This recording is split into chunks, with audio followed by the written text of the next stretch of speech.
मित्रों, आप सभी का जे.एम. भक्ति जी आध्यात्मिक जागरण चैनल में स्वागत है। एक और नई कहानी जो आपने कभी सुनी नहीं होगी। जय गुरुदेव। बगैर गुरु के जानकारी के अगर दिए हुए दान से अपराध बना तो दान देने वाले को भी सजा भोगनी पड़ती है। पूर्व के अच्छे कर्मों की वजह से ये अनमोल मनुष्य शरीर मिला है।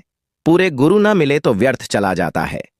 मनुष्य करता तो अच्छे के लिए है, लेकिन अज्ञानता में करने की वजह से हो जाता है बुरा। फिर उस पाप कर्म की सजा को भोगना पड्डी डीडीएचता है।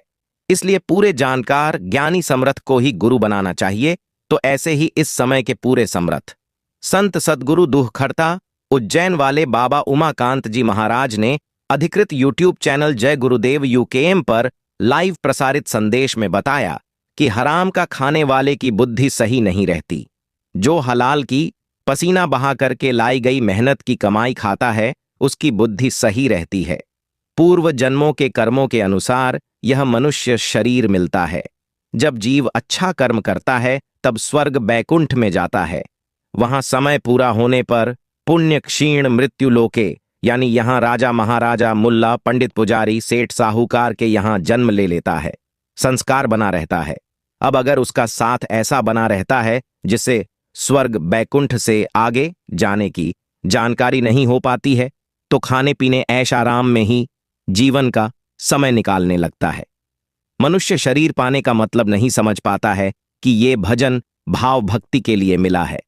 तो दूसरों का अन्न खाता है, दिया हुआ वस्त्र पहनता है, दूसरे की मेहनत का कमाई का उपयोग उपभोग करता है तो उसके कर्म आ जाते हैं। आपके दान के पैसे से कहीं मांस शराब खा पी लिया तो आपको भी उस पाप की सजा भोगनी पड़ेगी। जैसे किसी को जानकारी नहीं है कि दान किसको देना चाहिए और दान दे दिया। अगर उसके दान को लेने वाले ने कहीं ऐसी जगह लगा दिया जिससे हिंसा हत्या हुई हो, मांस खा लिया, शराब पी लिया, शराब के नशे में कोई अपराध कर डाला तो उसकी सजा दानदाता को भी भोगनी पड़ती है। शरीर से अपराध हो गया, दान तो दिया कि हमको देना चाहिए, लेकिन जिसको दान दिया वह अपराध कर बैठा। तो जब यह दानदाता मरा, यमराज के सामने गया।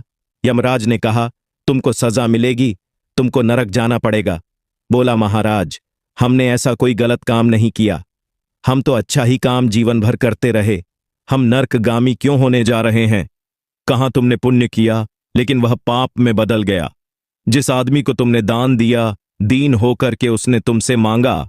तुमने सोचा कि दान देना पुण्य होता है, वह ले गया, वहां हिंसा हत्या किया, जानवरों को मारा, काटा, मांस को खाया तो तुम्हें भी पाप लग गया। अब तुमको नरक जाना पड़ेगा। कहां गया है? गुरु के जानकारी के बिना, गुरु के बिना दान देता है, गलत जगह पर लग गया तो उसका फल भोगना पड़ता है। इसके आगे गुरु महाराज ने राजा गोपीचंद की बड़ी ही रोचक कहानी सुनाई और समझाया कि वक्त गुरु की जरूरत सबको होती है।